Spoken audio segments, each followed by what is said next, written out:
9 kilometers according to Google Maps.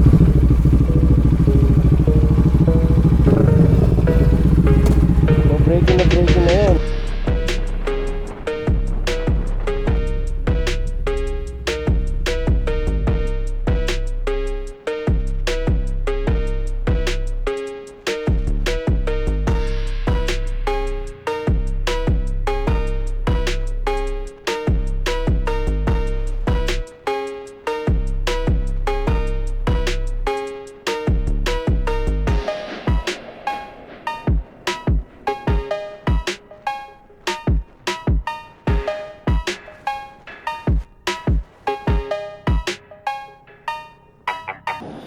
Alright, good morning. I'm happy to report na ang ating bike ay na-break-in na ang gulong. Tapos, sad to report naman, maraming tumatalsik. So, ayun. Pogi talaga ng gulong. Kanina nilapitan tayo ni Kuya Guard. Poging-pogi sa motor natin. Yun naman yung goal eh. Maging kasing pogi natin. Hindi na kayo makakaangal, video ko to eh. Tatanggalin na natin yung white decals. Kaya kalahati lang iwan natin. Nandito pala tayo sa Retro 252 sa Angeles, Pampanga. O, tara, samahan niyo ako. Bili tayo ng breakfast. Ganda ng entrance nila rito. Christmas na Christmas. Pasok tayo. Thank you. Thank you, sir. Good morning. Dami na lang bakery, oh. Good morning. Yan, ang ganda ng kitchen na lang dito. Miss, isa nung breakfast in New York. Saan ba yung table 6? Ganda ng lugar nila dito. Oh, maliwalas. Tapos, kung titignan mo, retro talaga siya. Lalo na yung mga ganitong leather. Coffee shop siya na restaurant. Yan, so dumating na yung food natin. Breakfast lang tayo.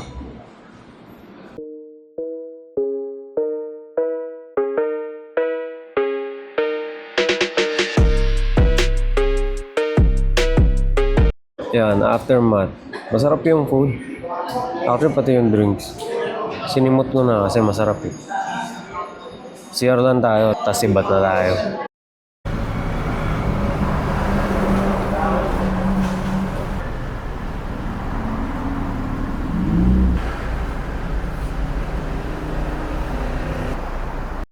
Alright, and we're back to riding. So tapos na tayo kumain doon, nakaalis na rin tayo. Ngayon, tutuloy ko na yung kwento about sa break-in neto ni Michelin. Nung papunta kasi tayo, nag-video ako kaso hindi ko nakabit yung mic. Sayang naman. Tapos, from Valenzuela hanggang Pampanga, 80, hindi ako lumalagpas ng 80 kasi yun yung recommended. Ang dami kong pinagkukwento-kwento kanina, tapos hindi naman pala ako naririnig. Puro hangin lang. Dito tayo sa NLEX. Nagkabit lang ako ng ND filter. Medyo nagigets ko na kung saan siya ginagamit. Pag slow speed, hindi mo na kailangan mag-ND filter. Halos walang pinagkaiba eh. Tapos pag dire-diretso ka, dun maganda mag-ND filter. Tapos lalo na pag may mga green na ganito. Ayan, let's go.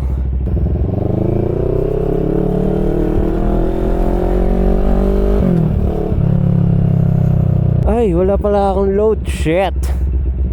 Namalagkat. Pero pwede pa akong mag-entrance kasi 99 eh. Since magagas tayo, sa gas station na tayo mag-load. Ayun. Buti na lang.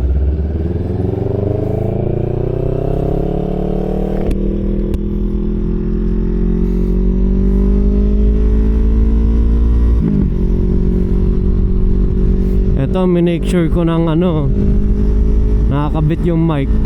Yung Michelin Road 6 na break in na natin kanina. Okay na okay yung Road 6 na to. Pagka break in, medyo sinubukan ko na mag-sway ng ganito kanina. Wala, ang kapit talaga. Alam mo yung gustong mag-lean ng bike mo, pinipigilan ko lang mag-lean masyado kasi baka mamaya hindi pa ganun ka-break in yung gilid eh. Syempre nung umandar tayo puro pa diretso. So yun lang yung baka yung goma na na-break in. Yung protective wax na nakabalot sa gulong, baka hindi pa ganun natanggal yung sa gilid. Kaya ayoko muna yung mag-todo lean. Sway lang na ganito, okay lang. Since nag-overtake tayo eh. Nung papunta tayo, dahil nga hindi nakakabit yung mic natin, ang mga pinagsasabi ko lang din kanina, yung 3 basic maintenance. So yung 3 basic maintenance, syempre yung pinaka-obvious, lagi mo hahanginan yung gulong mo o i-check mo yung PSI every week or once a week. Ramdam ko rin yung pagka-stable ng bike. Grabe, ibang klase yung gulong. So yun, after mo naman ma-check yung PSI once a week, meron daw kasing protective wax ang gulong. So ibe-break in mo rin ang gulong kada bili mo ng bago. Para ma-break in siya, ang distance is 20 kilometers o hanggang 40 kilometers. Mula Valenzuela papuntang Pampanga pa lang, nasa 80 kilometers na kanina nung nag-Google Maps ako eh. So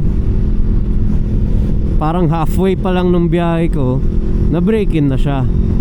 Kaya medyo mabilis na tayo ngayon pa uwi. Sayang lang, dami ko pinagdadaldal kanina. Hindi pala nare-record yung audio. Kung papakinggan nyo, puro hangin lang eh. Ito, sample.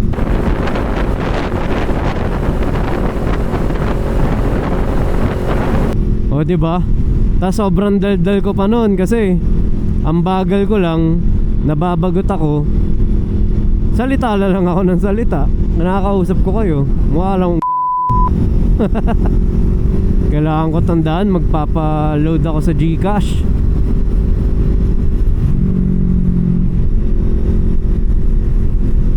Ito, may Shell dito.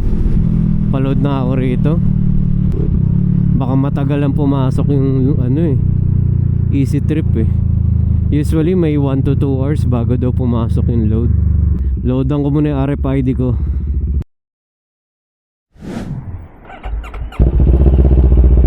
Ayan. Uwi na bago maabot ang ulan.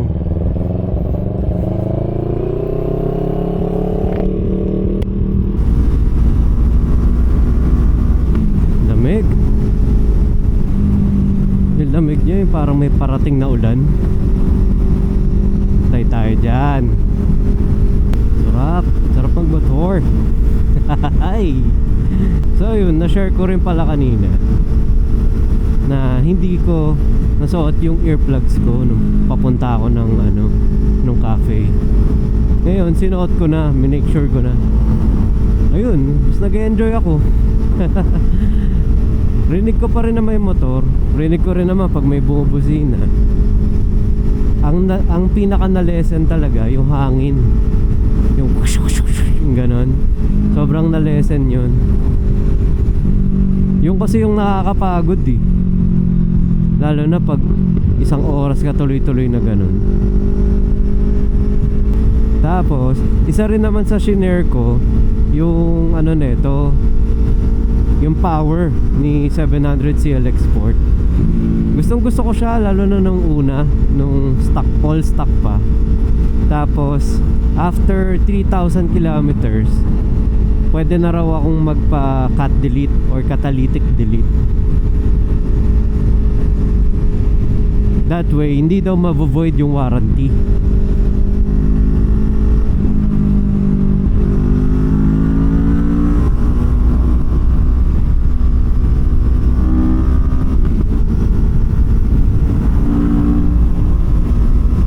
So yun yung ginawa ko. after 3,000 kilometers, nagpa-catalytic delete ako. Lumakas yung power sa low RPM. Ang kaso, sa top speed or sa high RPM, doon ko napansin na bawasan. Kaya nagko-contemplate ako kung magpaparemap na ako. So nag-i-inquire na ako sa mga kakilala, sa mga nakikita kong nagre-remap. Ang gusto ko kasi may dyno tuning din eh. Para bukod dun sa na-remap, matatansya din nila yung power. Ayoko na may remap tapos kutob-kutob lang. Though may mga expert naman na gumagawa nun, walang kaso. Paunahin na natin yung mga liter bike tsaka mga adventure riders.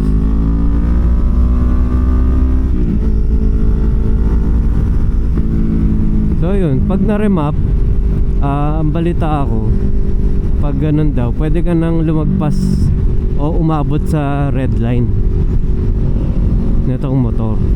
Kasi 'di ba pag nagre-rev tayo o nagto-throttle, dapat mag-shift up ka na bago mag-red dito. Ganun ginagawa ko kahit nakaka-catalytic delete, lalo na nung stop. So para daw makuha yung maximum power nito, magpa-remap, tapos pwede mo na paabutin dun sa red line. Meron pa nga nag-share eh, yung gear 1, gear 2 kaya na daw yung 100 plus. So sabi ko, wow kasi gear 3 bago ako makapag 110, ano na yun, almost red line na yun. So kung gear 2 pa lang nare-red line yan ay masaya. Ay nare-red line na 100 plus na, edi malakas na talaga yung hatak, which is good news. So pag nag-remap ka, yung air fuel gas ratio magiging pantay na. Kasi tingin ko kaya medyo may loss of power. Hindi siya yung biglang loss of power pagka-catalytic delete ah. So ano lang yun, gradual siya. So anong nangyari, tingin ko parang hindi na balance yung air fuel ratio. Air fuel gas tuloy, air fuel ratio lang. Hindi ko naman kailangan sobrang bilis, pero syempre ayoko na yung magkaroon pa siya ng issue, kaya i-remap na natin. Tapos bonus na lang din doon kung tumupid, maging tipid siya sa gas o malesen yung backfire. Ideally mawala, pero malesen lang, masaya na ako dun. Ngayon naman di naman na siya masyado nagpa-backfire, parang feeling moments na lang. At as ang kinaganda nito, pwede yung mag level 1 upgrade. Kumbaga in terms of performance, nakapagpalit na ako ng air filter aftermarket. Ang kinabit ko yung TNA air filter. Tapos meron na rin ako binili na spark plug. Tinanong ko sa kasa yon, sa head mechanic nila, kung anong sukat, o actually tinanong ko lang ako anong code ng spark plug eh, yung iridium eh, yung NGK iridium spark plug. Tinanong ko sa kanila kung ano yung para sa 700 CLX Sport. So binigay nila sa akin, umorder na rin ako kagad.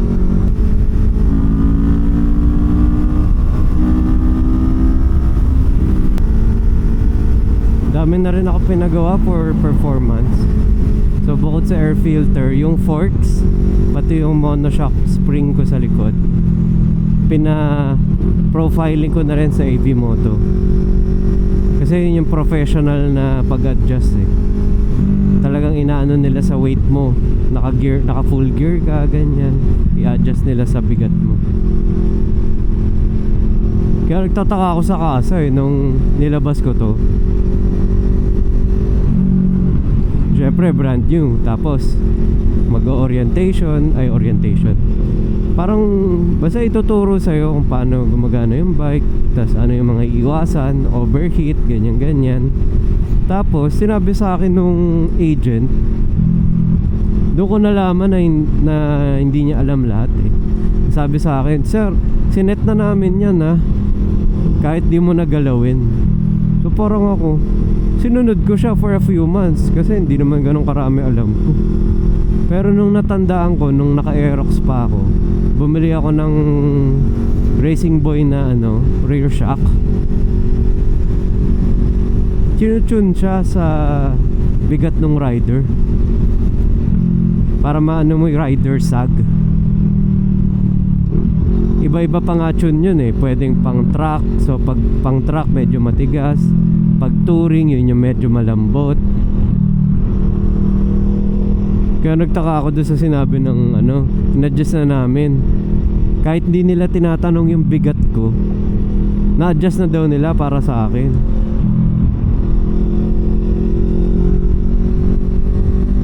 Kaya very wrong yun.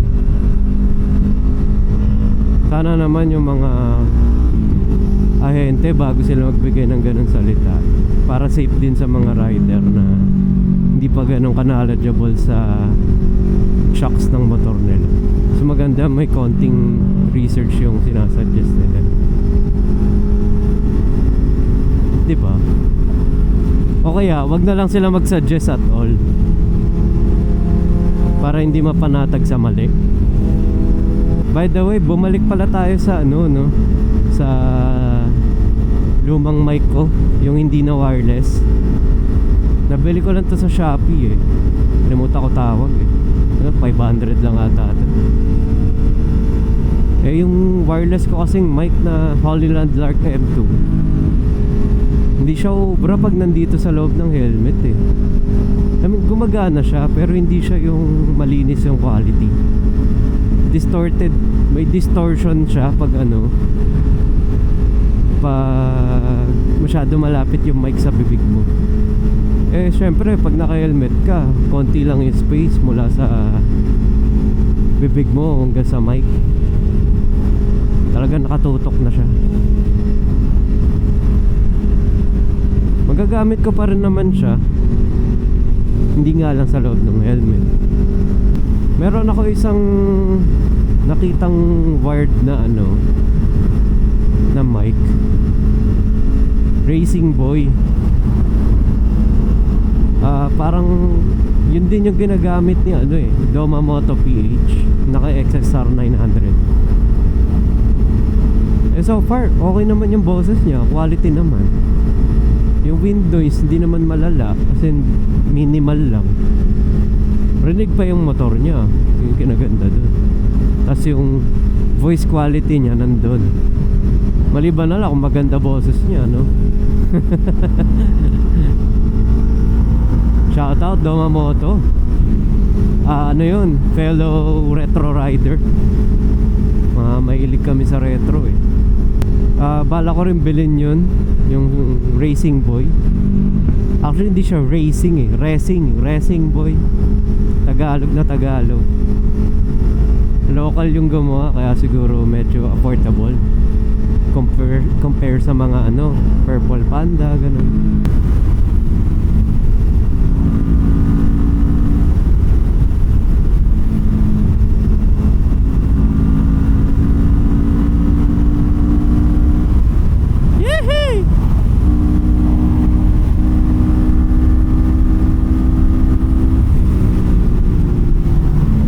Bilis nila. Mga liter bike. Grabe. So bago pa ako malobat, magpapaalam na ako. So kung umabot ka sa part ng video na to, maraming salamat. See you on my next video. Prang.